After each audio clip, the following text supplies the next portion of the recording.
Senhor Primeiro-Ministro, senhores membros do Governo, senhoras e senhores deputados.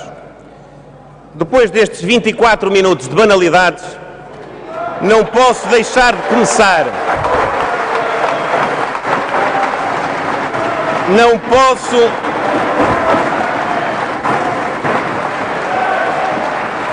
Não posso deixar de dizer que o Estado da Nação contém dificuldades, mas o Estado do PS é deplorável.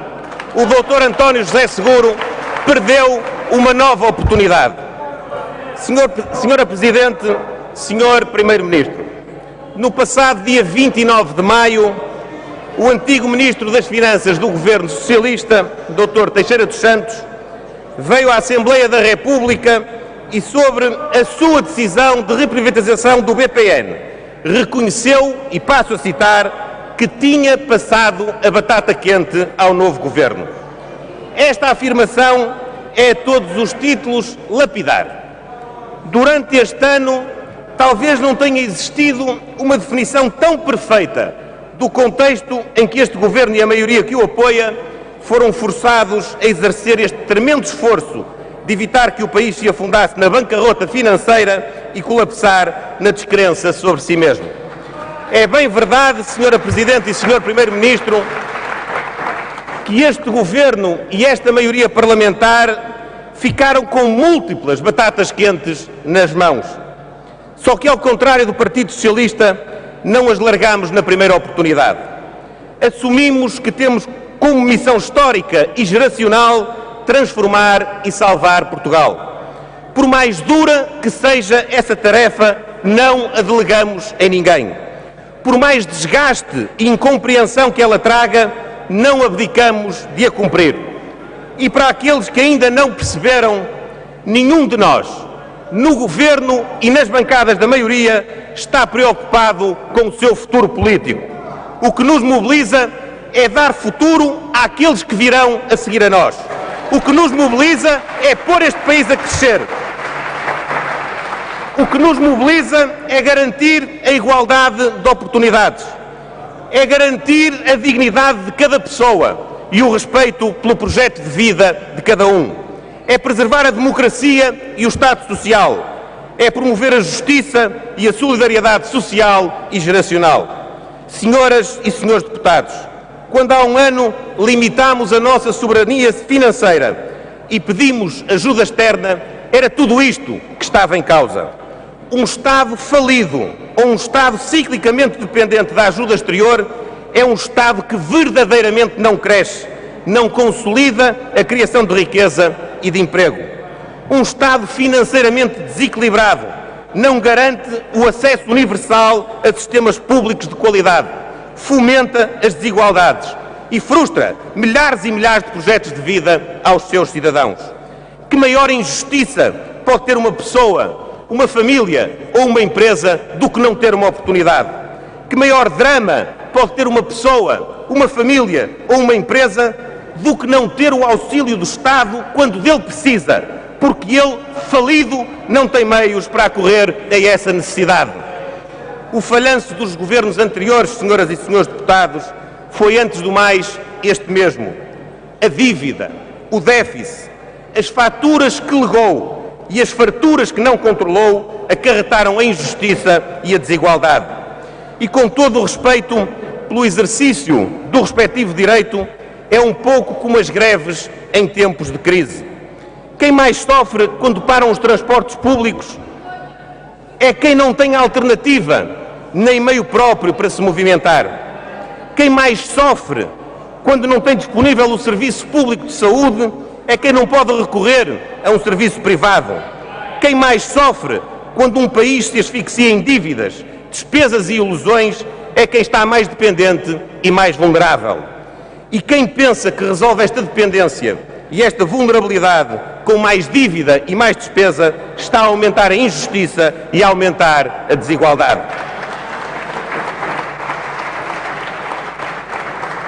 Senhoras e senhores deputados, nós sabemos que aqueles que têm menores rendimentos, que estão desempregados ou que vivem com o receio de perder o emprego, são os que mais sofrem. Por isso pedimos neste ano maiores sacrifícios a quem tem mais rendimentos.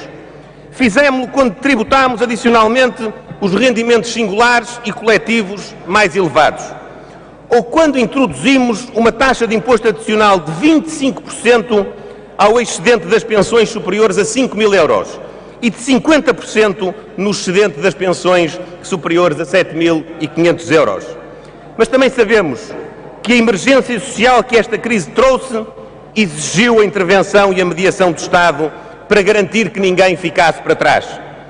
Quando aumentamos as taxas moderadoras para quem pode mais e isentamos quem pode menos. Quando baixamos as margens de lucro das farmacêuticas e o preço dos medicamentos. Quando isentamos de cortes remuneratórios funcionários públicos e pensionistas com rendimentos abaixo de 600 euros. Quando descongelamos o aumento das pensões mínimas. Quando implementamos tarifas sociais em função dos rendimentos e não em função de nenhuma outra condição. Quando fizemos tudo isto, senhoras e senhores deputados, foi para garantir que ninguém ficava para trás. Foi para proteger aqueles que são os mais vulneráveis.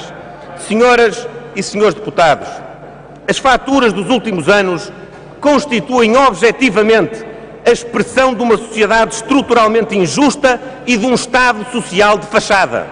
O regresso ao passado, que é a nova divisa do Partido Socialista, o regresso à receita da facilidade e da retórica da ilusão é a antítese daquilo que queremos para Portugal. O PS do engenheiro Sócrates governou como se não houvesse amanhã, mas o PS do Dr. Seguro faz oposição como se não tivesse havido ontem.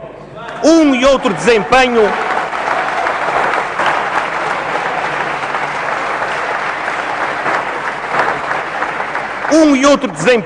têm em comum os mesmos protagonistas, as mesmas políticas e o mesmo taticismo.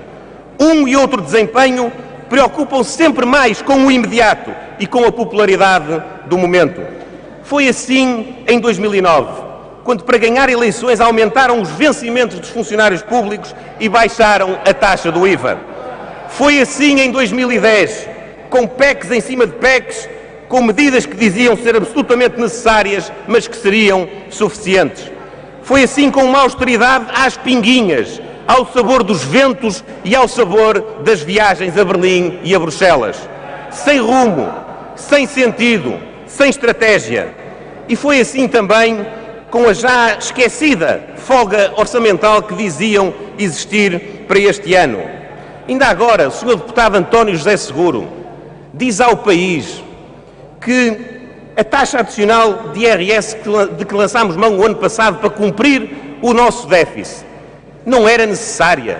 Não sabe o Sr. Deputado António José Seguro que sem as receitas extraordinárias o déficit tinha sido, ou foi, de 8,4%. Queria o Dr. António José Seguro que não tivesse sido de 8,4%, tivesse sido de 9% ou de 9,1%. E queria que fôssemos capazes este ano de baixar esse déficit de 9% para 4,5%. É essa a receita do Partido Socialista. E agora dizem que desde outubro defendem mais tempo para o programa de ajustamento financeiro. Como é possível que digam tal coisa desde outubro? Negociaram em abril, aceitaram e assumiram este prazo, disputaram eleições em junho e menos de 3 meses depois ainda o programa estava no seu início e já queriam dar o dito por não dito. Que crédito teríamos perante os nossos parceiros internacionais? E que consequências poderiam advir de uma medida dessas, Sr. Deputado António José Seguro? As mesmas que o povo espanhol vai sofrer em função do acordo que conseguiu? Dr. António José Seguro, Deputado António José Seguro, deixe-se de eufemismos, diga preto no branco. Os termos, o pacote financeiro e o prazo do memorando foram mal negociados pelo seu antecessor na liderança do PS? O Dr. Silva Pereira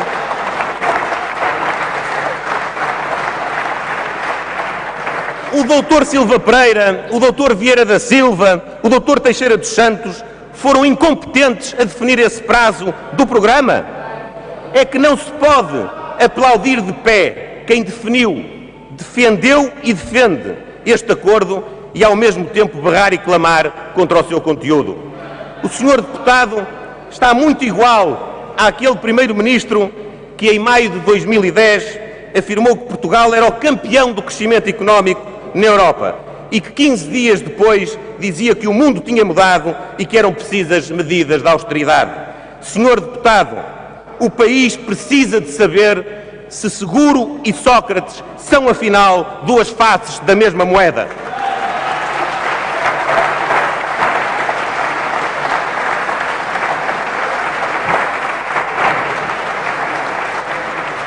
Da mesma receita, da mesma doutrina, da mesma ilusão.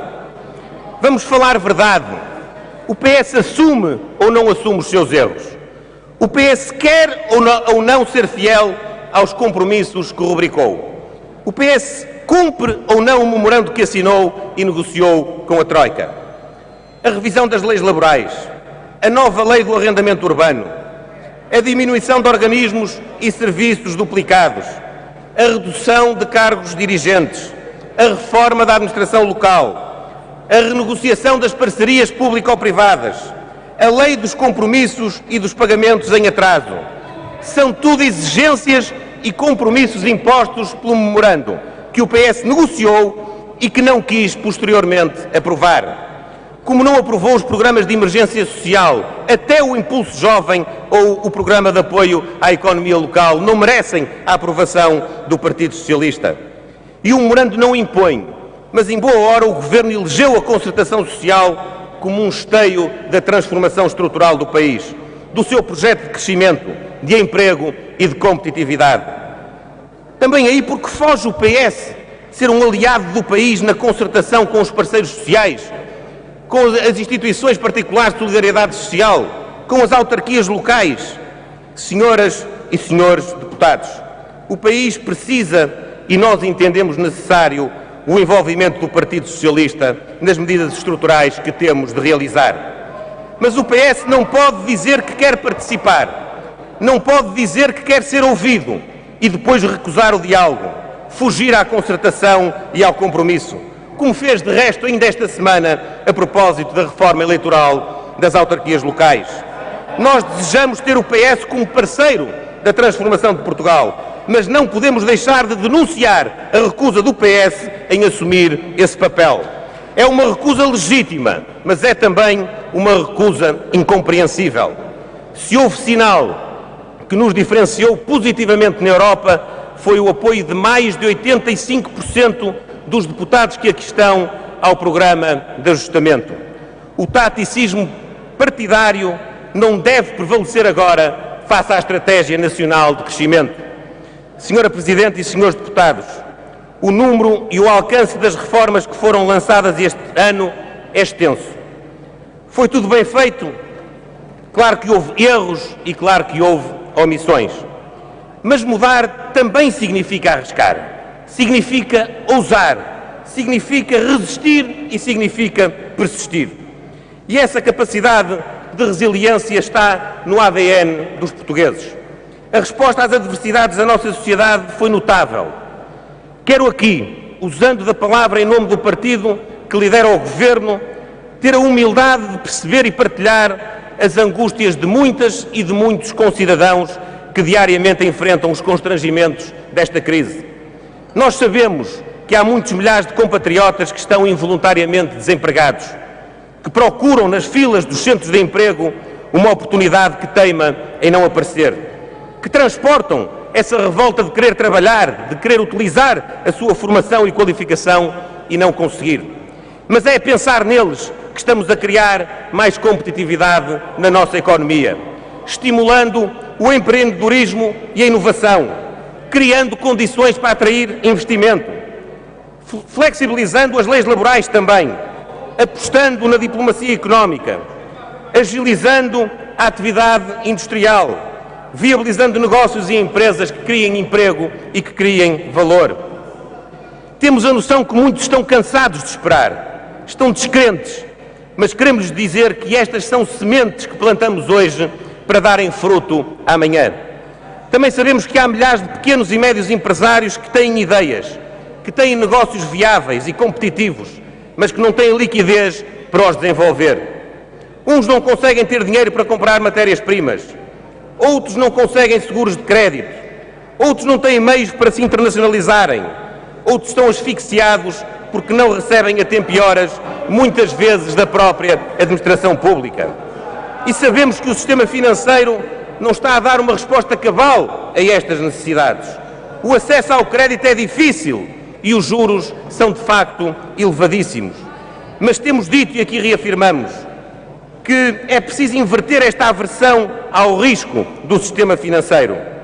Mas os programas de apoio ao investimento, a diplomacia económica, o consumo de produtos nacionais, a reprogramação dos fundos comunitários são apostas estratégicas corretas, porque capacidade e versatilidade têm as nossas empresas, como atesta o comportamento das exportações.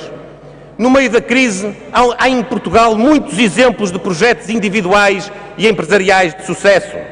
E é também na inspiração desses exemplos que devemos encarar com otimismo e com esperança o nosso futuro.